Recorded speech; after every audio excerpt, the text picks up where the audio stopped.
Hello everyone, welcome to my YouTube channel T Star Study Point. आज हम लोग environment यानी पर्यावरण का पारिस्थितिकी और परिस्थिति तंत्र के बारे में पढ़ेंगे। ये बहुत ही इंपॉर्टेंट है, इससे ज़रूर सवाल आते हैं किसी भी टेट एग्ज़ाम में। आप इसको बिल्कुल ध्यानपूर्वक सुनिए और स्टार लगा करके जितने भी मैं सवाल बताते जाऊँ उसको लिखते जाइए, ठीक है? क्योंकि ऐसे लिखने से क्या होगा ना, इससे रिलेटेड जितने भी क्वेश्चन आएंगे वो आपके छूटेंगे नहीं। पहले हम जान लें कि पारिस्थितिकी होता क्या है, ठीक है? परिस्थिति के बारे में जान लें। परिस्थितिकी उसे कहते हैं जैसे हम जिस इन्वायरमेंट में, जिस वातावरण में रहते हैं वहाँ पे हमें जैविक घटक यानी जिसमें जान हो और अजैविक घटक जिसमें जान न हो। जैविक घटक इस चित्र में आप देखिए, इस चित्र में जैविक घटक ये है, ठीक है? जैविक घटक हिरण है, ये मेढक है, ये मछली है, ठीक है? यहाँ पे टर्टल है। ये देखिए, ये सब क्या है? जैविक घटक है। और अजैविक घटक भी यहाँ पे शामिल है, जैसे ये लकड़ी है, ठीक है? जल है, ये तापमान, प्रकाश, ये सब क्या है? अजैविक घटक है। यानी जैविक घटक और अजैविक घटक जो मिल करके अंतर संबंध बनाते हैं, ठीक है? जैसे हम लोग जैसे मिलकर जो अंतर संबंध बनाते हैं उसे ही क्या कहते हैं? पारिस्थितिकी कहते हैं। क्योंकि एक दूसरे पे ये क्या है? ये हिरण है, इसको क्या चाहिए? पानी चाहिए। इन दोनों में संबंध हुआ ना, पानी पीना है हिरण को। ये मछली किस में रहती है? पानी में रहती है। तो यानी इस मछली का भी अंतर संबंध हो गया जल से। तो इसी संबंध को क्या कहते हैं हम? पारिस्थितिकी कहते हैं, यानी इंग्लिश में इसे इकोलॉजी कहते हैं। परिभाषा के रूप में देखते हैं परिस्थितिकी की परिभाषा है क्या?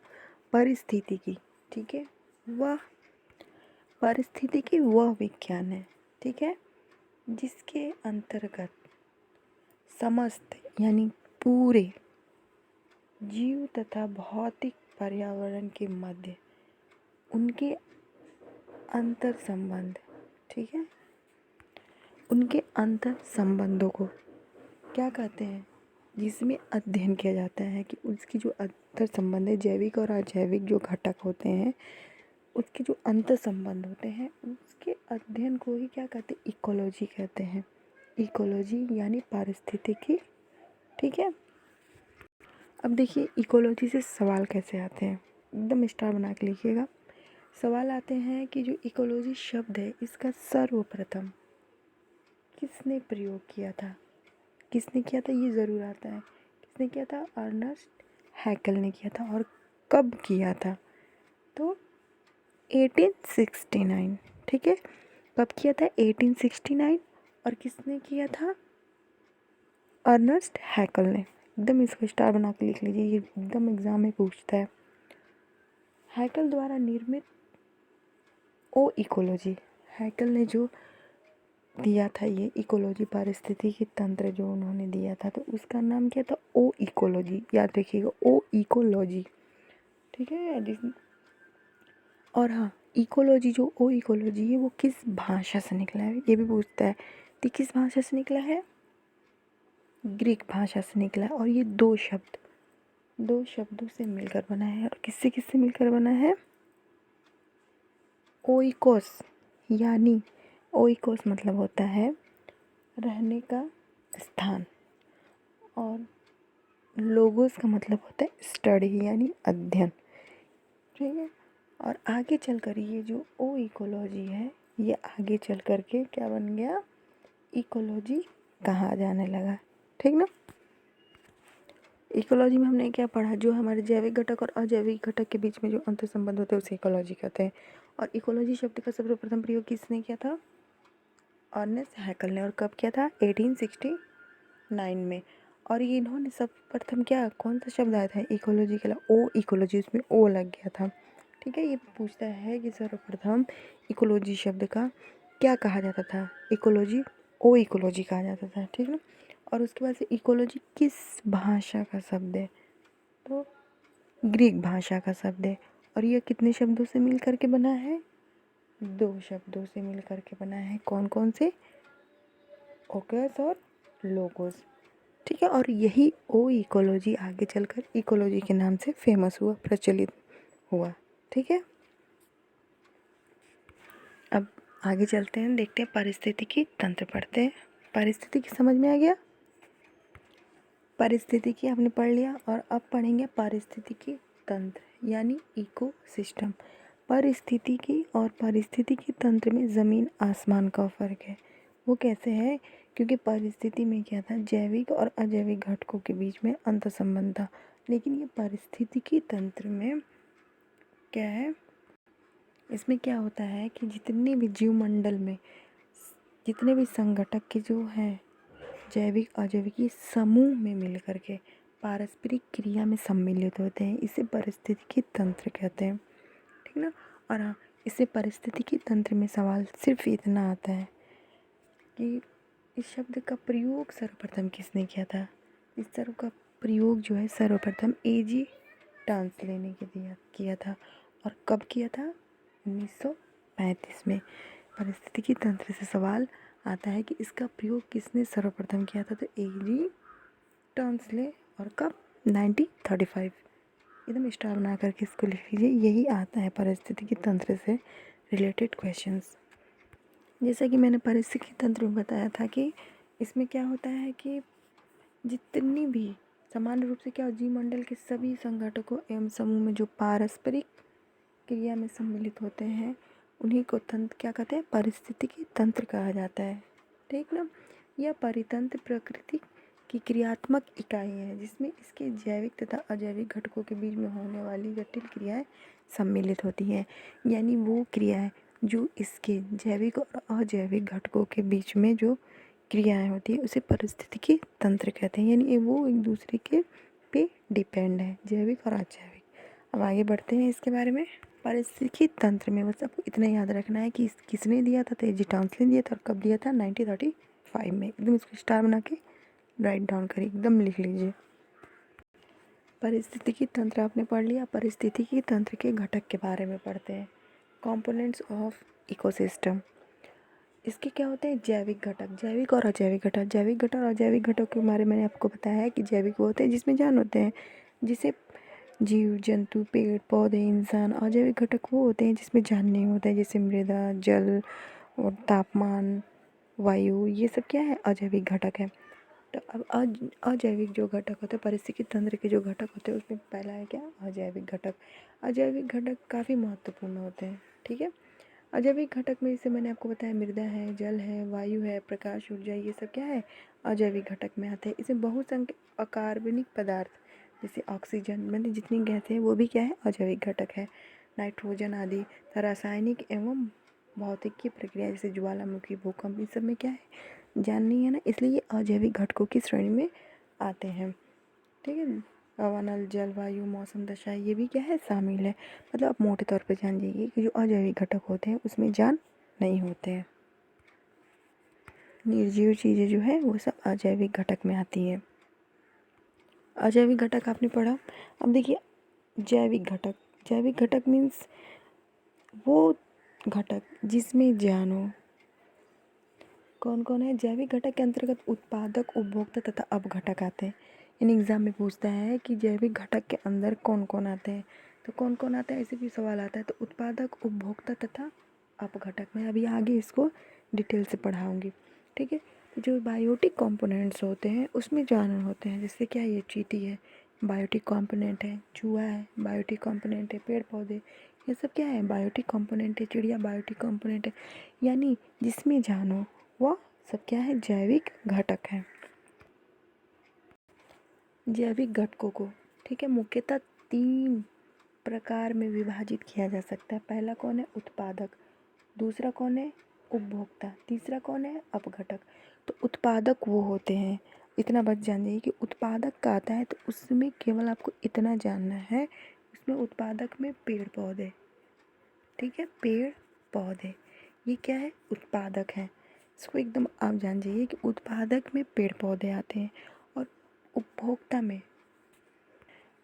में वो आते हैं जो इन पेड़ पौधों को खाते हैं। ठीक है। उपभोक्ता वो होते हैं जो इस पेड़ पौधों को खाते हैं। और अपघटक ठीक है अभी मैं आगे आपको बताऊंगी, बस इतना जान जाइए। इसमें आपको इतना जानना है मोटे तौर पर एग्ज़ाम में आता है कि पेड़ पौधे जो है, ये जो पेड़ पौधे हैं ये किसके कौन से जैविक घटक के अंतर्गत आते हैं, तो ये किसके आते हैं? उत्पादक। उत्पादक के अंतर्गत आते हैं पेड़ पौधे, और उपभोक्ता जो इन पेड़ पौधों को खाते हैं वो क्या होते हैं, उपभोक्ता होते हैं। चलिए अब जैविक घटक जो ये तीनों जो प्रकार है इसको हम लोग एकदम इजी वे में अब पढ़ेंगे। ठीक है, तो पहला क्या है, उत्पादक। उत्पादक मैंने अभी बताया है कि जो पेड़ पौधे होते हैं। पेड़ पौधे क्यों उत्पादक, क्योंकि ये अपना जो भोजन है वो खुद बनाते हैं। मतलब जो अपना भोजन खुद बनाए, किसी दूसरे पे निर्भर ना हो, वो क्या कहलाते हैं, उत्पादक या स्वपोषी संगठक। ठीक है, तो देखिए इसके अंतर्गत हरे पौधे तथा कुछ खास जीवाणु एवं शैवाल आते हैं, जो क्या होते हैं, सूर्य की रोशनी की उपस्थिति में, सूर्य की रोशनी की उपस्थिति में क्या, अजैविक पदार्थों से अपना भोजन खुद बनाते हैं। अर्थात ऐसे जीव जो स्वयं अपना भोजन बना सकते हैं, स्वपोषी अथवा प्राथमिक उत्पादक कहलाते हैं। यानी उत्पादक एवं स्वपोषी संगठक वो हैं जो खुद अपना भोजन बनाते हैं। और कौन कौन अपना भोजन बनाते हैं, हरे पेड़ पौधे और जीवाणु एवं शैवाल। ठीक है, उत्पादक हम लोगों ने पढ़ा। अब पढ़ते हैं उपभोक्ता के बारे में। जो उपभोक्ता होते हैं उन्हें हम 3 श्रेणियों में बांटते हैं, एक प्राथमिक उपभोक्ता, द्वितीय उपभोक्ता और तृतीय उपभोक्ता। प्राथमिक उपभोक्ता वो होता है जो अपने भोजन के लिए, ठीक है, अपने भोजन के लिए पौधों पर निर्भर करता है, यानी उत्पादक पर निर्भर करता है। प्राथमिक उपभोक्ता होता है वो होता है जो अपना भोजन पेड़ पौधों से लेता है। ठीक है, जैसे बकरी है, खरगोश है, ऊँट है, ये सब गाय, ये सब क्या होती है, सब घास हरे पौधे खाती हैं। तो ये सब क्या है, किसके श्रेणी में आती है, प्राथमिक उपभोक्ता की श्रेणी में आती है। द्वितीय उपभोक्ता वो उपभोक्ता जो पोषण के लिए शाक भक्षी, यानी जो ये प्राथमिक उपभोक्ता है उनको खाते हैं। ठीक है, उस पर निर्भर रहते हैं। किसको, जैसे सांप है, भेड़िया है, कुत्ता है, ये सब क्या होता है, ये सब अगर इन लोगों को बकरी मिल जाए, गाय मिल जाए, खरगोश मिल जाए तो यह खा लेंगे। तो यानी द्वितीय उपभोक्ता का मतलब ये होता है जो प्राथमिक उपभोक्ता पर निर्भर होता है। प्राथमिक उपभोक्ता वो होते हैं जो उत्पादक पर निर्भर होते हैं, यानी पेड़ पौधों पर निर्भर होते हैं, वो पेड़ पौधे खाते हैं। और जो पेड़ पौधे खाते हैं उनमें प्राथमिक उपभोक्ता कहते हैं, और प्राथमिक उपभोक्ता को जो खाते हैं वो द्वितीय उपभोक्ता कहते हैं उन्हें। जैसे सांप है, भेड़िया, कुत्ता, ये सब क्या होते हैं, ये द्वितीय उपभोक्ता की श्रेणी में आते हैं। तृतीय उपभोक्ता, ठीक है, तृतीय उपभोक्ता ये क्या होते हैं कि जो ये प्राथमिक को भी खाए और द्वितीय को भी खाए, यानी इन दोनों को खाए, वो क्या है, तृतीय उपभोक्ता है। जैसे क्या है, बाज है, वह खरगोश को भी खा लेगा और भेड़िया को भी खा लेगा। बड़ी शार्क है, शेर है, बाघ है, ये सब क्या है, सब तृतीय उपभोक्ता है जो प्राथमिक और द्वितीय उपभोक्ता को अपना भोजन बनाते हैं। मनुष्य क्या है, मनुष्य इस श्रेणी में आता है। एग्जाम में पूछेगा कि मनुष्य किस श्रेणी में आता है, किस उपभोक्ता में, तो तृतीय उपभोक्ता में, क्योंकि मनुष्य क्या है, वह प्राथमिक को भी खाता है और द्वितीय को भी खाता है। यानी देखिए आप लोग के मन में ये होगा कि अरे मैं तो नहीं हूँ, मैं तो ऐसा नहीं हूँ, मैं शाकाहारी हूँ या फिर मैं मांसाहारी हूँ। लेकिन और मनुष्य जो जाति है वो और जगह पर, जैसे चाइना में ले लीजिए, चाइना में हर चीज़ खाते हैं सब। नागालैंड में ले लीजिए, वहाँ पे कीड़े मकोड़े हर चीज़ खाते हैं सब। तो इसलिए जो मनुष्य हैं वह तृतीय उपभोक्ता की श्रेणी में आते हैं। उपभोक्ता का समझ में आ गया। प्राथमिक उपभोक्ता पेड़ पौधे पे डिपेंड होते हैं, द्वितीय उपभोक्ता जो होते हैं ये प्राथमिक को खाते हैं, और तृतीय उपभोक्ता इन दोनों को खाते हैं। ठीक है, ये तृतीय उपभोक्ता हो गए। ये जो हम पढ़ रहे हैं ये क्या है, ये जैविक अपघटक के क्षेत्र हैं, प्रकार है। ठीक है, इन्हें 3 प्रकारों में बांटा गया। तो तीसरा क्या है, अपघटक या मृतजीवी। इंग्लिश का भी याद कर लीजिएगा, डिकम्पोजर। डिकम्पोजर भी कभी कभी हिंदी में लिख देता है डिकम्पोजर। ठीक है, तो जो हिंदी में याद रखेगा अपघटक तो डिकम्पोजर नहीं समझ पाएगा, इसलिए डिकम्पोजर भी याद रखिएगा। तो मृतजीवी में कौन कौन से आते हैं, इसमें मुख्यतः बैक्टीरिया और कवक आते हैं। ठीक है, इसे मुख्यतः बैक्टीरिया और कवक आते हैं।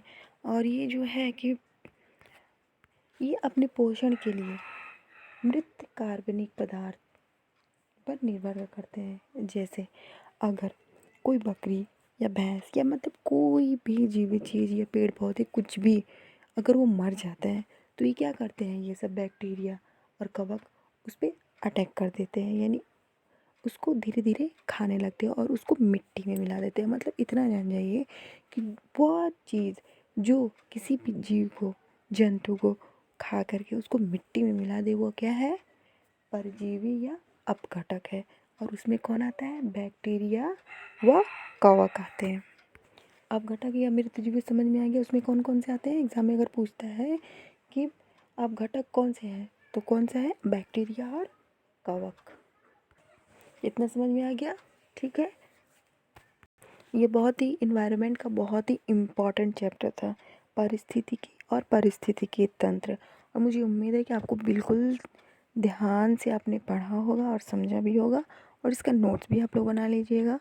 और जो समझ में ना आए उसे कमेंट्स में ज़रूर लिखिए, और हाँ, समझ में आए वो भी लिखिए, और नेक्स्ट टॉपिक क्या चाहिए वो भी बताएं। इसलिए मेरे चैनल को सब्सक्राइब करें, बेल आइकन को प्रेस करना बिल्कुल ना भूलें, और हाँ, लाइक एंड शेयर भी करें।